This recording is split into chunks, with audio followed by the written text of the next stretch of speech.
Dear beloved, Boss Mike, Cervera!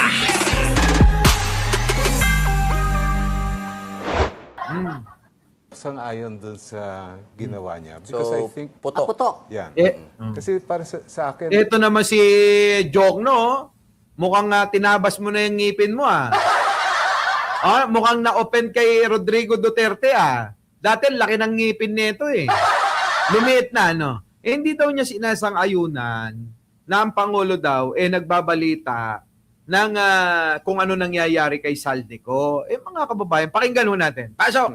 ang dapat mag-announce yan, yung head, na yung talagang may hawak sa law enforcement. We're speaking of a DOJ. prosecution of a criminal case. Alam naman natin, may nakasalang na 2 kaso o 3 kaso pa nga. Malversation, meron violation of anti-graft laban kay Saldico. And I think that the proper persons to make that announcement would be those involved in the prosecution. That would be either the Ombudsman or the DOJ. Attorney Jimmy, patok o putok? Ito, DDS to. Ito, kakamping.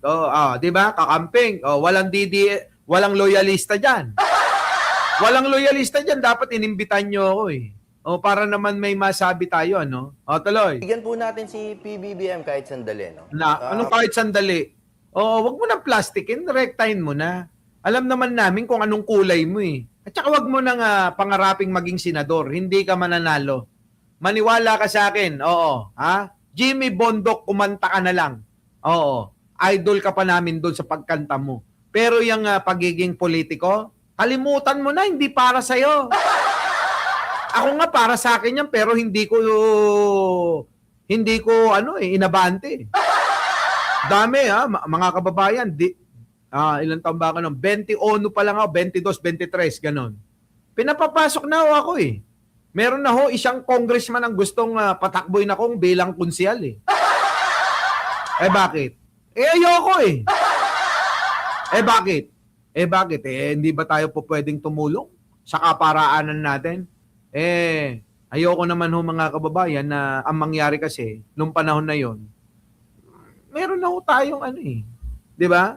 Meron na tayong hanap buhay, maayos naman ang buhay at may mga anak tayo na pinangangalagaan. Ayoko na darating ang panahon sasabihin ng mga tao, kaklase, kaya naman meron kayong kayamanan, may pera kayo, may kaya kayo sa buhay. Dahil politiko yan tatay mo.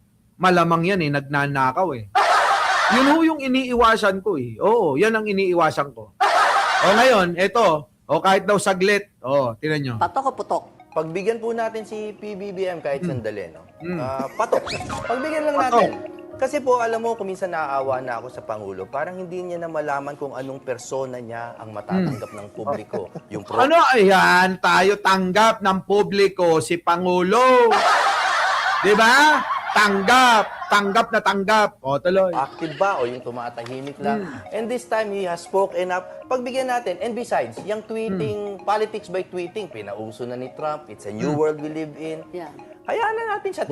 Wait lang. Walang ginaya si Pangulong Bongbong Marcos.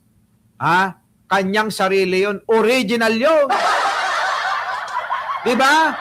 Original ni Pangulo kung ano siya. Sino kinukumpara nyo pa sa iba? May sariling pamamaraan yung tao.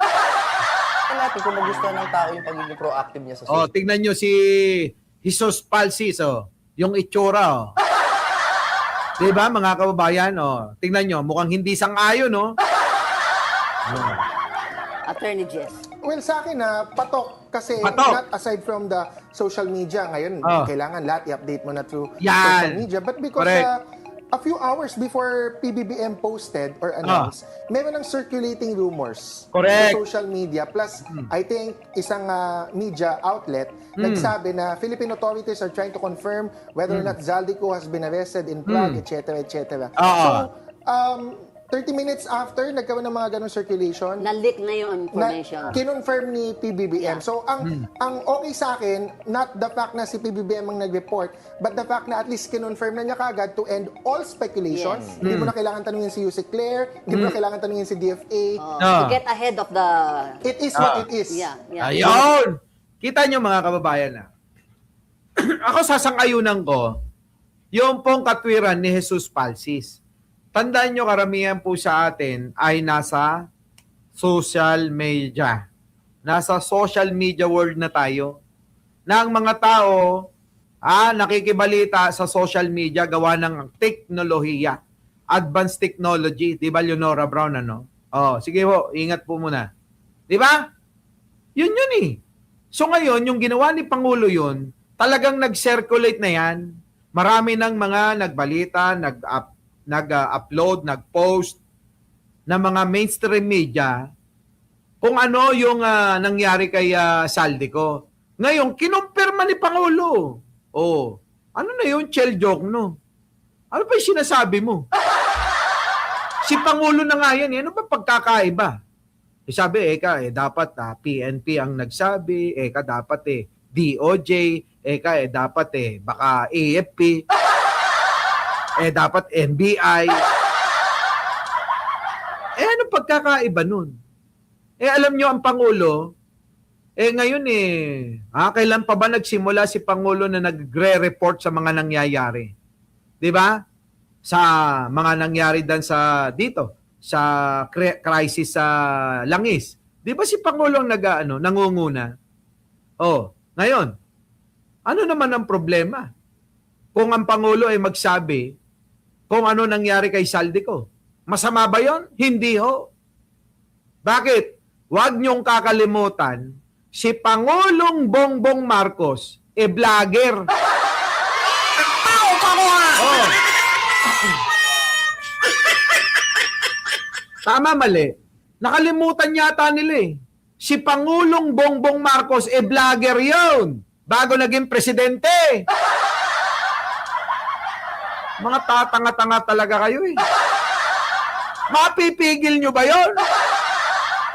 Vlogger na presidente? Oh, di ba TPL? Pipigilan nyo yung vlogger mag-post. Ang vlogger nag-uunahan ng nag-uunahan ng mga issue, mga updated na ng pangyayari. Nag-uunang nga kami. Mga bobo talaga, di ba? TPL, Ay, nako. Oh, sige nga. Di mga tatanga-tanga na ewan ko. Ito naman si Joke, malaki yata kabiteran neto kay Pangulong Bongbong, Hindi pa rin nakaka-move on. Ito naman si Jimmy Bondok, talagang damang-daman nyo yung kahinaan din ng ulo, Kaya hindi ho talaga manalo-nalo Rapi,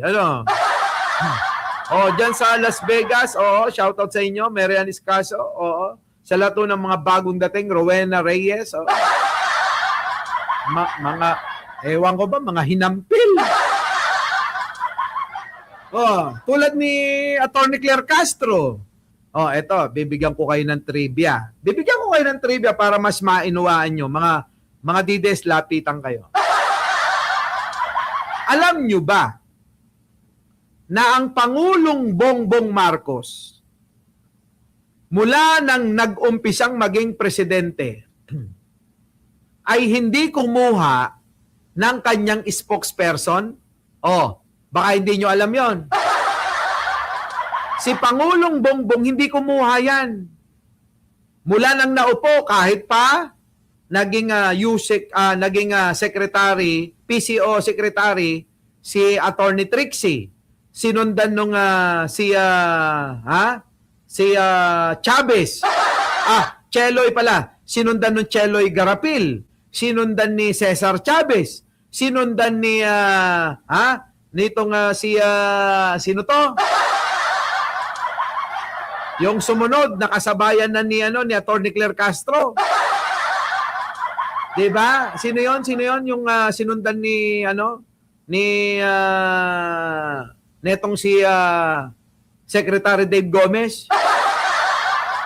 Yung bigla na lang napatalsik. 'Di ba?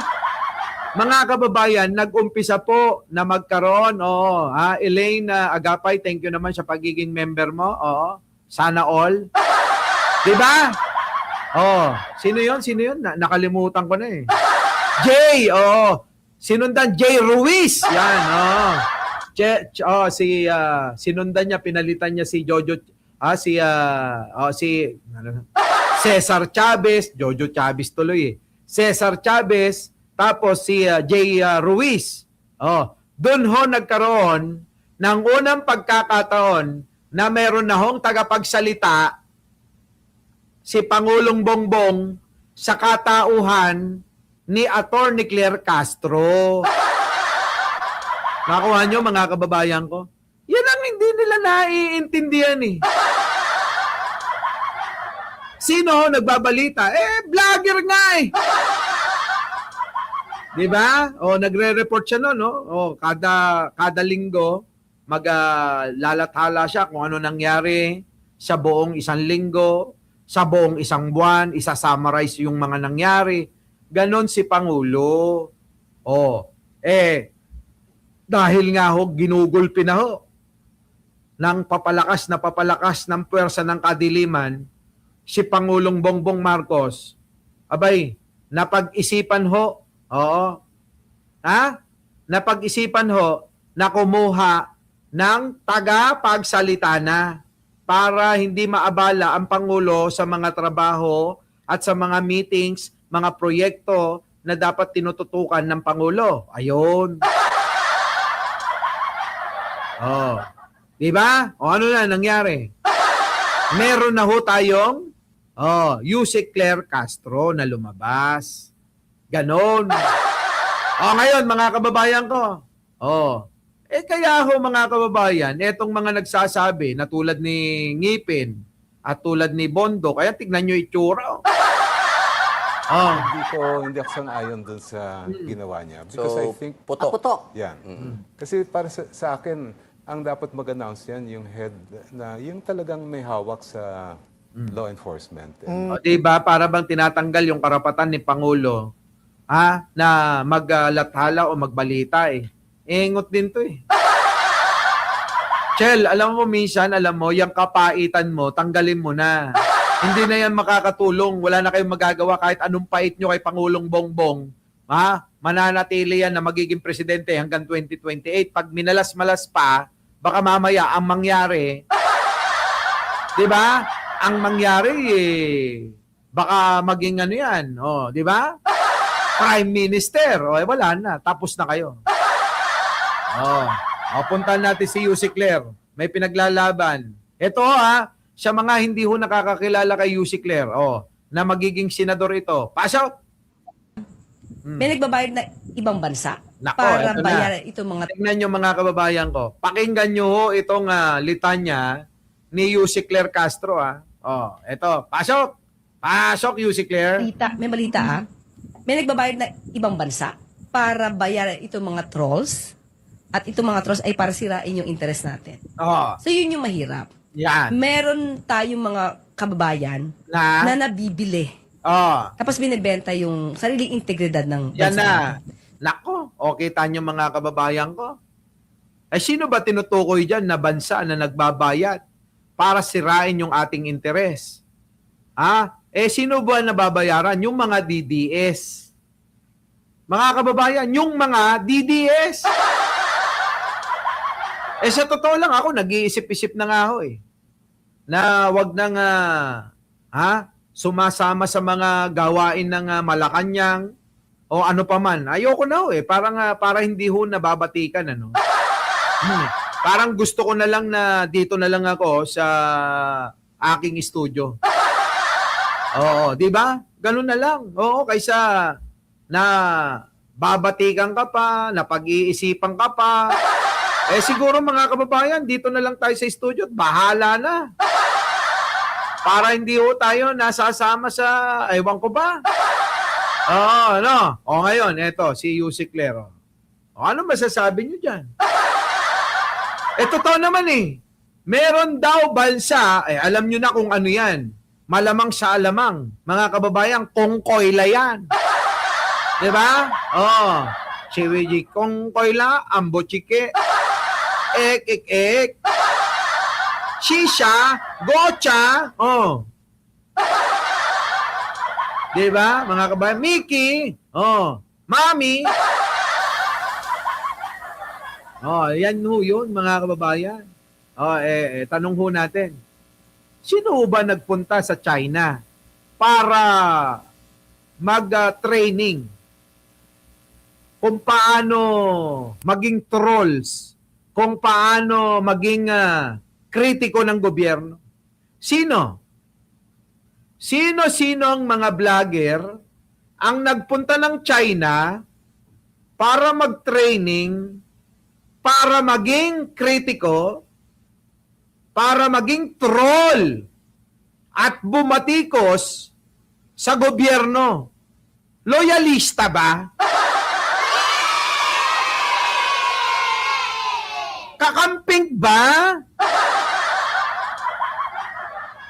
Diba? Yan mga kababayan kita nyo mga kababayan ko di ba puro DDS yung mga nagpunta doon na mga nag-training kung paano mang-troll. Hindi ho kami. Kami ho pumunta ng China para mamasyal. Pumunta kami ng China para ipakita sa inyo na po pwede nating gayahin lahat yung kanilang mga estruktura, magagandang kaparaanan, ganon. Iba yung usapin pagdating sa gobyerno natin at doon sa pinag-aagawang teritoryo. Kaya nga ang mga DDS tandaan nyo, hindi ho kailanman bumatikos sa China yan. Kaya nga ho pro-China sila Dahil sabi nga ni Atty. Claire Castro, may binabayaran ang taga-ibang bansa para anong gawin? Bumatikos at sirain ang interes nating mga Pilipino. Diba? Ang Hilito Ontalan, thank you naman. Sana oil. Kahit na puro kayo lahat, kulay green dyan, sarap niyan. Diba? Yun, mga kababayan ko. Kaya, kahit na anong pagtaob, pagtagilid, pagtsatsug, wala. Ang ituturo talaga, mga kababayan, mga DDS lang Diba? Yan. Yung sinasabi nga ni Atty. Claire na obstructionist. Sila yan. Mga DDS po. Diba? Totoo yan. Norwell Abayon. Sa lahat ng mga hindi ko nabasa o nabati man lang, Diane Asuncion. Sorry na po. Tama si Atty. Claire meron pa bang iba? Meron pa bang iba na bansa na kaalyado ang mga DDS? Diba? Wala na ho. Kung hindi, sila lang. Hindi ho tayo kasama. Hindi ho kasama mga kakamping. Sila lang. Yan liwanag May balita May nagbabayad na ibang bansa para bayaran itong mga trolls. At itong mga trolls ay para sirain yung interest natin. Nako. So yun yung mahirap. Yan. Meron tayong mga kababayan na nabibili. Tapos binibenta yung sariling integridad ng bansa natin. Kanya, maliwanag naman yan Kahit hindi banggitin ni Yussi Claire Castro, yun na yung tutumbukin Diba? Toilet sa Nogana. Yan. Nogara. Wow, sipag, Bambina. Ano masipag? Hindi nga ako nakapag-live kagabi. Ngayon lang ako makakapag-live ngayon. Yung kagabi, replay yun di ba? Ay, nako tingnan nyo naman ang Pangulong Bongbong, mga kababayan. Lahat ginagawa na lahat ng kaparaanan.